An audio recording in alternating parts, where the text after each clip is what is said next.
और कुछ भी नहीं।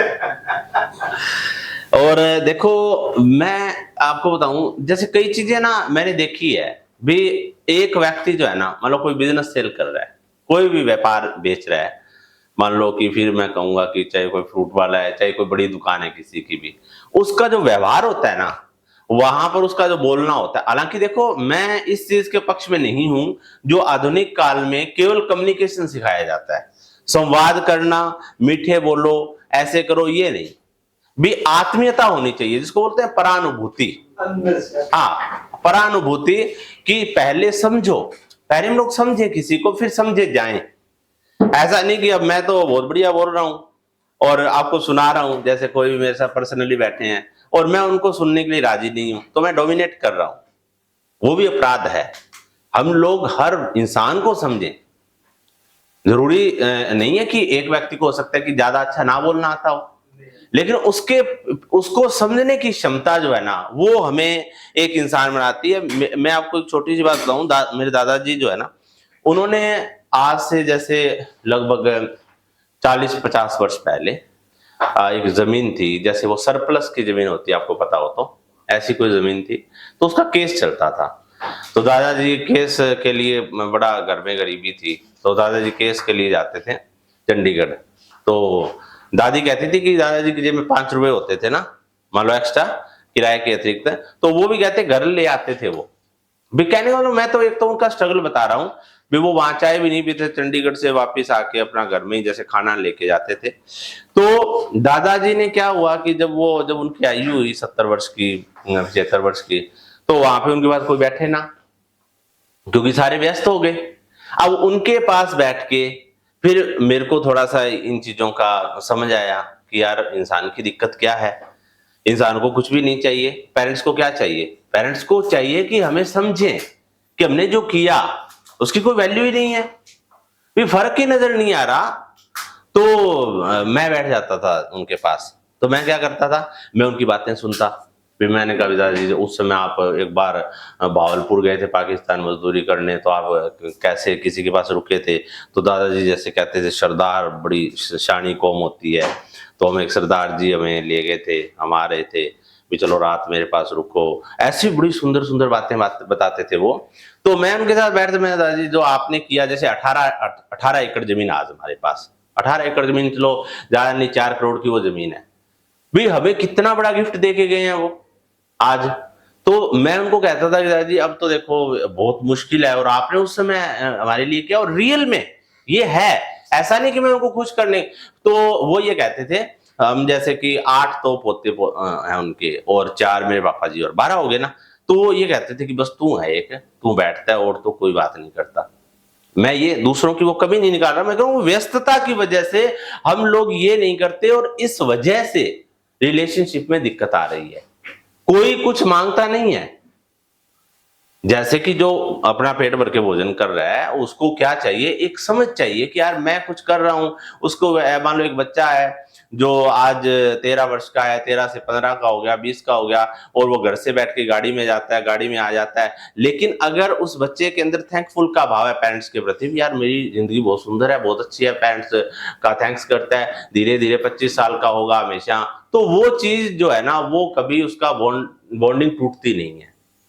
और शब्दों से हमें प्रकट करना ही पड़ेगा, क्योंकि हम लोग सांसारिक जीवन जी रहे हैं।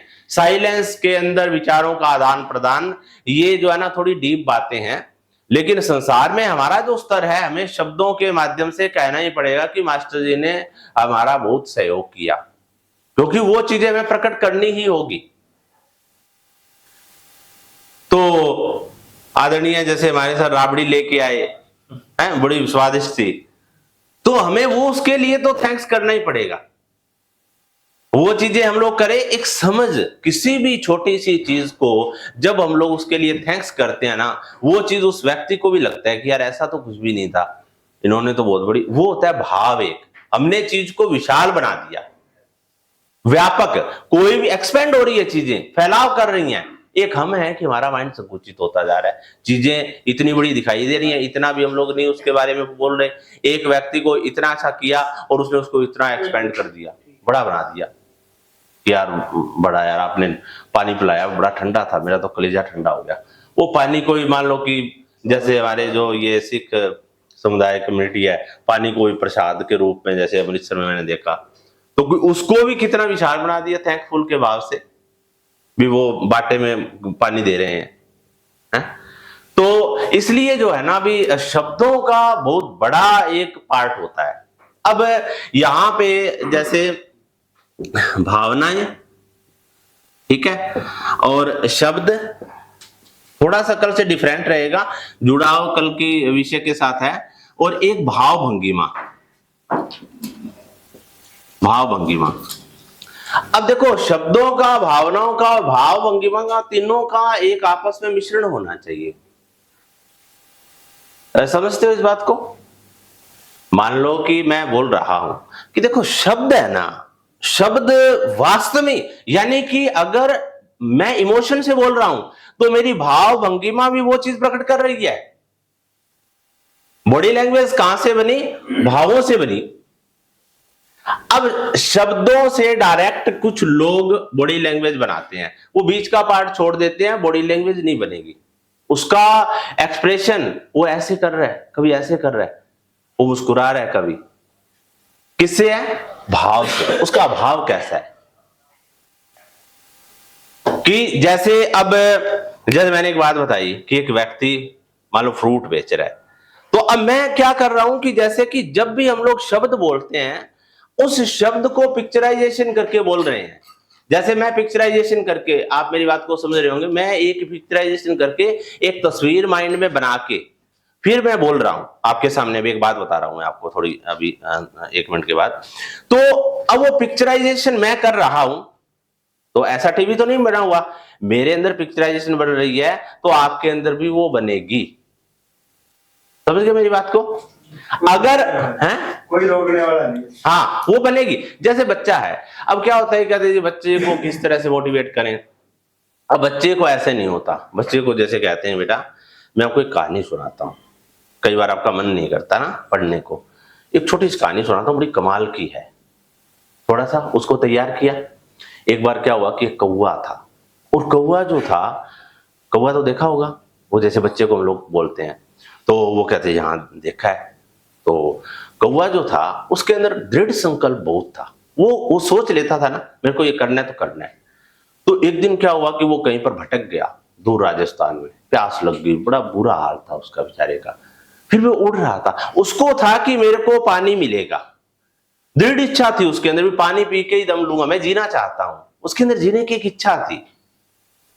जैसे आप कई बार मेले से कोई चीज खरीदना चाहते हो, तो आपको ऐसे रात को सपना आता है ना भी, जैसे कि सुबह मेले से ये चीज खरीदेंगे, वो कहते हाँ, एक पिक्चराइजेशन बन रही है। और कौवा जो था वो बड़ा बेहाल अवस्था में, जैसे वो, मैं मान लो साथ में पिक्चराइजेशन हो रही है, तो मैं देख रहा हूँ कौवा उड़ रहा है, ऐसे मैं देख रहा हूँ, मेरे माइंड में एक पिक्चर बन रही है, और वो प्यास के मारे बेहाल है, लेकिन दृढ़ उसके अंदर इच्छा है, उसके अंदर एक भाव, उसका इरादा लेकर कि मैं हिम्मत नहीं हारूंगा, मैं बेशक मर जाऊंगा लेकिन मेरा संघर्ष नहीं छोड़ूंगा।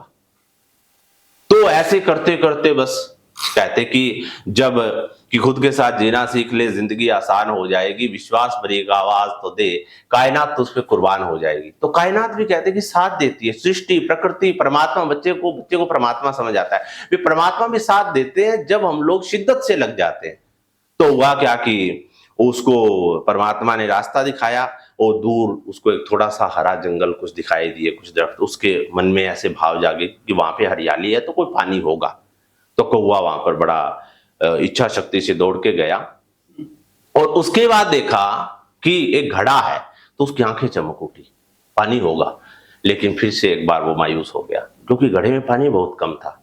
लेकिन फिर उसने हार नहीं मानी, फिर उसने बोले नहीं, पानी तो मिलेगा मेरे को, पानी तो मैं पीऊंगा, और फिर मैं कहूंगा कि कोई भी काम को शिद्दत के साथ, इरादे के साथ करते हैं तो ये सृष्टि, कायनात भी हमारा साथ देती है। ऐसा हुआ कि उसके मन में परमात्मा ने एक फिर आइडिया दिया कि पास पत्थर पड़े थे, पत्थर उठाओ, इसके अंदर डालो। वो आइडिया मन में आया, उसने पत्थर शुरू किए, और वो पानी ऊपर आ गया, पानी पी के कौवा उड़ गया। क्या शिक्षा मिली इस बात से? अब जब हम लोग इस तरह से बच्चे को स्टोरी सुनाएंगे, इससे क्या फायदा होगा? मैं थोड़ा सा उसमें 1 मिनट की बात करूंगा, ज्यादा लंबी नहीं।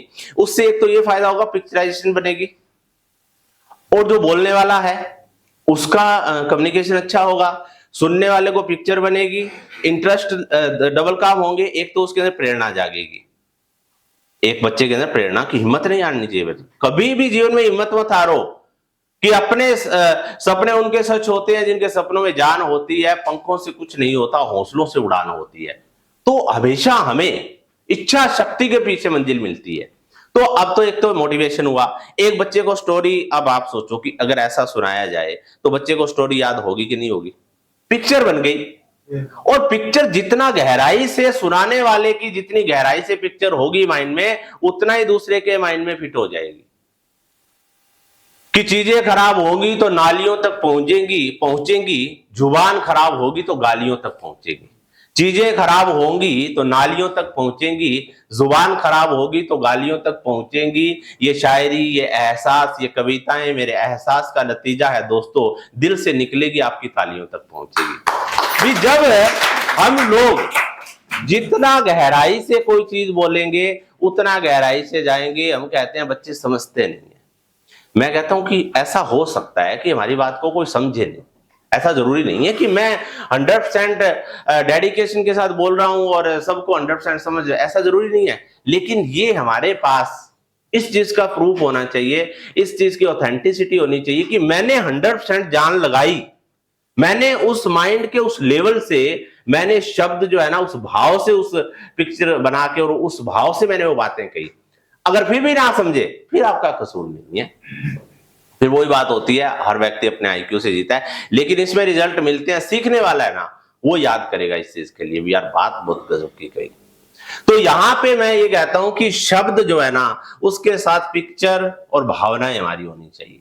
मैं मान लो कोई भी बात बताता हूं, या हम लोग, आप बताते ही हो कोई भी बात मन में होता है कि जैसे मैं वहां पर गया, ट्रेन में चढ़ा, वहां पे एक व्यक्ति बैठा था पास में, तो वो पिक्चर बना के बोल रहा है। लेकिन कई बार ऐसी बातों में ना इंटरेस्ट नहीं होता, जिनका कोई कोई टांग पूंछ नहीं होती, वो व्यक्ति अपनी बात बताता पूरा डिटेल में, मेरे फूफा जी थे तो उनकी मृत्यु हो गई, ठीक है, तो मृत्यु से पहले वो पता नहीं घंटे तक उसकी कथा सुनाएगा, वो चाय पी थी, वो पी तो गई नहीं, इतने में कोई बाहर आ गया। ऐसा भी नहीं, हालांकि पिक्चर बना के बोलता है, लेकिन वो टॉपिक दमदार नहीं है। काम की बातें करें, अच्छे शब्द बोलें, लेकिन उसके साथ पिक्चर होनी चाहिए। कि जैसे मैंने बताया ना, वो जैसे एक माँ होती है, तो बॉन्डिंग होनी चाहिए। सबसे पहले तो श्रोता और वक्ता के बीच में आपस में कनेक्टिविटी कैसे बनेगी? भावों से भाव टकराना चाहिए, संवेदनाओं से संवेदनाएं टकरानी चाहिए हमारी। मान लो एक मेरे जैसे कुरुक्षेत्र में पढ़ता था, तो एक केले वाला था, तो कई बार मेरी आदत थी जैसे कि हर जगह थोड़ा सा थॉटफुल, मान लो कि विचार चल पड़ते थे, तो वो मान के चलो कि केले की रेडी पे जैसे ऐसे बैठा रहता था, और बड़ा स्मार्ट लड़का था वैसे। वो कहते जी +2 पढ़ा हूँ, मेरे को इस काम में ठीक लगा, बेरोजगारी थी, मैंने काम करना शुरू किया। तो वो जब अपनी ठेले पे बैठा रहता था, तो मान लो कोई कस्टमर नहीं आ रहा, फिर भी वो जैसे ना केलों को ऐसे उठा के और कभी उसको ऐसे रख दिया, कभी ऐसे, यानी कि वो खाली समय में भी उसके साथ कनेक्टिविटी नहीं टूट रही, उसके साथ कनेक्टिविटी है, उसके काम के साथ। कहीं भी ऐसा नहीं है कि वो इधर उधर देख रहा है, वो केलों की ओर देख रहा है, भैया ठीक है ये थोड़ा खराब इसको है, वो उसके साथ जुड़ा हुआ है, कनेक्टिविटी। एक माँ होती है, बच्चे को अपनी गोद में बैठी है, बस स्टैंड पे वेट कर रही है, तो बच्चे के कोई बालों के हाथ लगे, कनेक्टिविटी। माँ और बच्चे के बीच में कनेक्टिविटी देखो है, कहीं पर ऐसा नहीं है वो खाली बैठी है तो उसके साथ बॉन्डिंग है, भावनाएं हैं।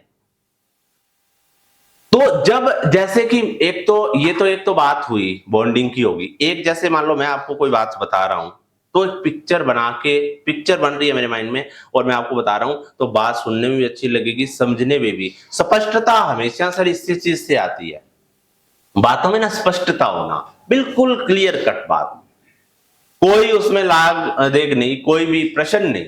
एक ऐसा नहीं कि जैसे कि मैं कोई बहुत अच्छा वक्ता हूं, लेकिन एक थिंकर ने एक बात कही है कि एक अच्छा धावक, कुशल धावक कभी पद चिन्ह नहीं छोड़ता।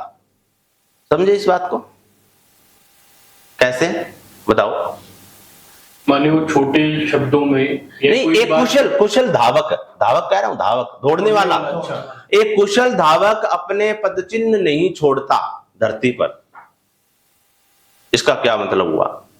पैड़ा नहीं छोड़ता है? पीछे अपनी पैड़े नहीं छोड़े। क्यों? क्योंकि सर वो बहुत तेज दौड़ता है। तेज दौड़ता है। यानी कि उसके पैर हमें उसके पंजों के निशान नहीं मिलेंगे, वो तैरता है हवा में। इसी तरह से एक कुशल वक्ता कभी भी सुनने वालों के लिए प्रश्न की जगह नहीं छोड़ता, क्वेश्चन की। क्योंकि स्पष्टता जब होगी बातों में तो प्रश्न का कोई वहां पे वो नहीं रहेगा भी, जैसे कि उसको साथ के साथ उत्तर मिल जाते हैं। ये होती है स्पष्टता, हमारी बातों में स्पष्टता होनी चाहिए। भावभंगिमा। बाकी देखिए, असल में तो जो आप सारे प्रबुद्ध वर्ग हो, सभी सारे लोग बहुत ही एक अनुभवी इंसान हो, तो ये विषय हमने बात की है। बाकी जैसे हम लोग जैसे भी कोई नई उम्र के बच्चे होते हैं, कुछ चीजें ऊपर वाली होती हैं, ऊपर वाले में इनकी जो शैली की बात करें तो वहां पर जैसे जो फेस हमारा होता है अभी उसमें प्रैक्टिस होती है। कुछ लोग न्यूज एंकर बनते हैं, जैसे उसमें शब्दों का ठहराव, राजनीतिक वक्ता बनना है, तो जैसे मोदी जी बोलते हैं ना, तो वो जैसे ये चीजें क्या आ गई, ये आ गई बाहरी रूप से भी हम लोग इसको प्रैक्टिस करते हैं भी। ऐसे शब्दों की बोल बोल के हम लोग उस आवाज को जिसको बोलते हैं वॉइस मॉड्यूलेशन भी, हमारा कंठ संस्कार, वॉइस कल्चर, कंठ को कैसे चेंज करें, हमारा टोन जो है वो कैसे जाएगा, उस चीज के लिए बार बार प्रैक्टिस करनी पड़ती है। न्यूज एंकर होता है ना, तो आज ही के दिन एक बहुत बड़ी घटना हुई है। यहां पर एक ऐसा सेमिनार रखा गया जहां पर एक बहुत अच्छे वक्ता, एक नया सफर शुरुआत हुआ है, और आज हम लोग हमारे जो सुनने वाले हैं इनसे बातचीत करेंगे कि किस तरह से इन्होंने क्या सीखा है 3 दिन में। और मैं सबसे बड़ी बात कहूंगा कि जो लोग कहते कि जब टूटने लगे हौसले तो याद रखना, बिन मेहनत के हासिल तक तो ताज नहीं होते, अंधेरों में भी ढूंढ लेते हैं मंजिल अपनी, क्योंकि जुगनू कभी रोशनी के मोहताज नहीं होते। एक ऐसी पर्सनैलिटी से आज मैं आपको रूबरू करवाने जा रहा हूं, बहुत ही गजब से। मैं ये कहूंगा कि एक बिल्कुल वीरान में, खेत में जहां पर कोई नहीं, वहां पर काम शुरू किया और आज जो है इन्होंने बिजनेस के अंदर एक नया गुल खिलाया है। मैं तो कहूंगा कि पूरा एक बिजनेस कम्युनिटी के लिए ये एक रोल मॉडल है। मैं बुलाना चाहूंगा, मान लो एक इस तरह से एक न्यूज एंकर होता है, बिल्कुल मान लो भी वो ऐसे। अब एक तो ये हुआ, जैसे मैंने बोला कि वाकिफ नहीं जो लोग सफर के उसूल से, साये की भीख मांग रहे हैं बबूल से। एक तो ये बोला, वाकिफ नहीं जो लोग सफर के उसूल से, साये की भीख मांग रहे हैं बबूल से। मैं आज तक सफर में हूं, इससे तमाद पर उभरेंगी मंजिलें मेरे कदमों की धूल से। यानी कि वो ये जो होठ, ये जो पूरा इसको फैलाएं हम लोग, वाइट शब्दों को फैलाओ। मैं कोई राजनीतिक, मेरा वो नहीं है पक्षपात, या मोदी जी कैसे बोलते हैं, शब्दों को विशाल करते हैं। सबसे पहले आज के हमारे आदरणीय मुख्य अतिथि महोदय, फरीदाबाद से आए हुए श्री प्रवीण जी वसूजा, उनकी धर्मपत्नी लुधियाना से हमारे संदीप जी शर्मा, और सभी आए हुए महानुभावों का अभिनंदन और वंदन करता हूं। अब जैसे वो क्या करते हैं, वो शब्दों को विशाल करते हैं। मंच पर विराजमान, देखो विराजमान, वो शब्दों को ऐसे विशाल करना, तुलना देनी। हाँ, तो उसके लिए क्या है कि हम लोग प्रैक्टिस करते हैं शब्दों को पूरा जमा के बोलना। ये वॉइस मॉड्यूलेशन का पार्ट है। तो जिन लोगों की इच्छा शक्ति होती है कि यार मुझे एक अच्छा वक्ता बनना है, तो उसको ये प्रैक्टिस करनी चाहिए। कई लोगों का होता है कि चलो ठीक है, जैसा चलता है वैसा करें। हाँ, लैंग्वेज का इसमें कोई वो नहीं है। लैंग्वेज अगर आपकी पंजाबी की है, चाहे हिंदी की है, कोई भी लैंग्वेज हो, चाहे, लेकिन लैंग्वेज कोई भी हो, अगर उसने वॉइस के ऊपर काम किया है तो वो उसकी वॉइस का पता लगेगा कि रियली कुछ ना कुछ किया है, चेंज किया, बदलाव है उसके अंदर। तो इसलिए जो है मैं ये कहता हूं कि शब्दों का सबसे बड़ा क्या है कि शब्द जो हैं, अब ये जो इनका विषय है, इसके अंदर अलग तरह से उच्चारण होता है, भी जो हम लोग धार्मिक कथा का आयोजन करते हैं, कोई भी कार्यक्रम होता है तो इनका एक अलग तरह से उच्चारित किया जाता है। तो जब हम लोग वॉइस मॉड्यूलेशन सीख जाते हैं तो कोई भी चीज के लिए, चाहे हमें स्टेज एंकर बनना है, चाहे हमें न्यूज एंकर बनना है, पॉलिटिशियन के लिए बोलना है, चाहे हम लोगों को होस्टिंग करनी है, हर तरह का हम लोग अपने आप को चेंज कर सकते हैं। तो इसलिए जो है ना, शब्दों का सबसे बड़ा पार्ट रहेगा वह इंटरेस्ट हम लोग लें। कोई भी टॉपिक लें, आप घर में हो अपना जैसे रूम में, और मैं तो आपको ये कहूंगा कि आप जितने लोग यहाँ पे, हम लोग जितने हैं, अगर हम लोग यहाँ पे आए हैं तो आज समाज को बड़ी जरूरत है। जैसे ये सर मॉर्निंग में जल्दी आ गए थे अबोहर से, तो इनकी ये भी जैसे स्टूडेंट्स के लिए कहा कि आज सर बड़ा एग्रेशन है बच्चों के अंदर, कैसे उसको ठीक किया जाए। तो यानी कि क्या है, हमें थोड़ा सा सोसाइटी की चिंता है भी किसी भी तरह हम लोग क्या अपना पार्ट अदा कर सकते हैं, तो वहां पर हमारे शब्द भूमिका निभाएंगे। कोई भी व्यक्ति, अब हो सकता है कि थोड़ा सा नेगेटिव मैं बोलना चाहूंगा कि जैसे कोई भी व्यक्ति है, वो आप हमारे मित्र मंडली में है, तो उसके हो सकता है उसके मन में कोई सुसाइड का भाव और हो, गुमसुम है, आपके पास आ गया और आपने ऐसी पॉजिटिव बात कर दी और उसका मूवमेंट निकल गया। तो इसलिए शब्द जो है ना, वो तो हमारे बेस्ट होने चाहिए। हर किसी की रिस्पेक्ट, हर किसी का सम्मान, हर चीज इस दुनिया के अंदर रिस्पेक्ट के लायक है। ये मार्कर भी है ना, बड़ा एक रिस्पेक्टेड चीज है। जैसे कि बच्चों, जैसे वो होते हैं, बच्चे कहते हैं जी रिस्पेक्ट, कहते हैं कि बड़ों की रिस्पेक्ट करनी चाहिए, छोटे की रिस्पेक्ट करनी चाहिए। असल में रिस्पेक्ट अंदर की चीज है। एक चौक होता है ना, छोटा सा चौक होता है, लिखते हैं हम लोग, वो चौक ने पता नहीं कितने लोगों की जिंदगी संवार दी। छोटी सी चीज है, लेकिन जिसकी भी जिंदगी सवारी है, उसके मान लो हमेशा ही चौक से हाथ रंगे रहे हैं। उसे कितनी रिस्पेक्ट के साथ उस चौक के साथ मान लो कि पेश आया होगा वो। तो हर चीज जो है ना सम्मान के लायक है। इसलिए हम लोग शब्दों के माध्यम से जो है ना रिस्पेक्ट करना सीखें। इवन जैसे मैंने कल भी कहा था कि जैसे कोई भी ऐसा रूल नहीं होता कहीं पर भी, चाहे बड़े ऑफिस में है ऐसा कि हमें छोटे को आदरणीय नहीं कहना। छोटा मीन की हमारे से पद में अगर छोटा हो, ऐसा कोई रूल तो नहीं है। मानवता का कोई रूल नहीं होता, इंसानियत का कोई रूल नहीं है।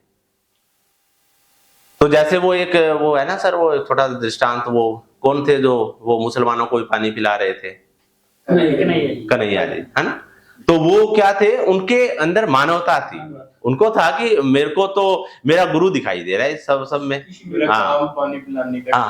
हाँ, मेरा काम पानी पिलाने का है।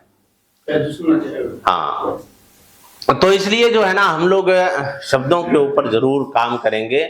और इसमें जो है सबसे बड़ा यही एक अनुभव है कि जैसे हम लोगों ने अच्छे शब्द बोलने शुरू किए, साथ में आपका है सम्मोहन का विषय है। सम्मोहन के अंदर क्या है कि हम लोग अच्छा बोलें, अच्छी बात करें, हर दिन अपने गुरु लोगों का, इष्ट देवों का ध्यान करें, ये भी हम लोग साथ रखें।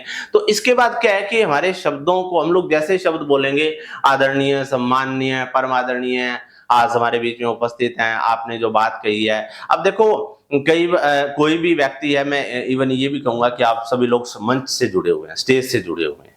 मैं यही कहूंगा भी आप सभी लोग अगर आज जुड़े हुए नहीं हो तो कल आपको यहाँ पर आना पड़ेगा। कल जो क्या हुआ कि हम लोग कहीं पर गए थे इवनिंग में घूमने के लिए, तो वहां पर ना कोई सर खड़े थे, तो हमारे आदरणीय जो प्रवीण जी हैं, इन्होंने 1 मिनट के लिए उनसे वैसे मुस्कुरा के बात कर ली। वो इतने अपने बन गए कि वो कहते कि सर हमारे घर तो आपने कल जरूर आना है। वो अभी यहाँ यूनिवर्सिटी, एग्रीकल्चर यूनिवर्सिटी, उसमें प्रोफेसर हैं। तो वो कहते कि आपको जरूर आना है। बहुत अच्छे से वो उन्होंने वो किया। बिल पे कर रहे थे हमारा, वहां पे कुछ खाया था, तो बिल तो चलो हमने खुद ही दिया, लेकिन वो बहुत ही ज्यादा केवल बोलने की वजह से मुस्कुरा के उनके साथ बोले। तो हम लोग जब भी कोई भी काम करते हैं तो जो है ना भी शब्दों वाला पार्ट जो है ना उसके लिए काम करेंगे। बार बार जब भी हम लोग आदरणीय, सम्माननीय, आप ठीक बोल रहे हो योगेंद्र जी, कुलविंदर जी, बार बार हम लोग ऐसा बोलते हैं, आदरणीय कुलविंदर जी, इस तरह से बार बार बोलते हैं। तो क्या होता है कि ये शब्द जो है ना धीरे धीरे हमें आदर के योग्य खुद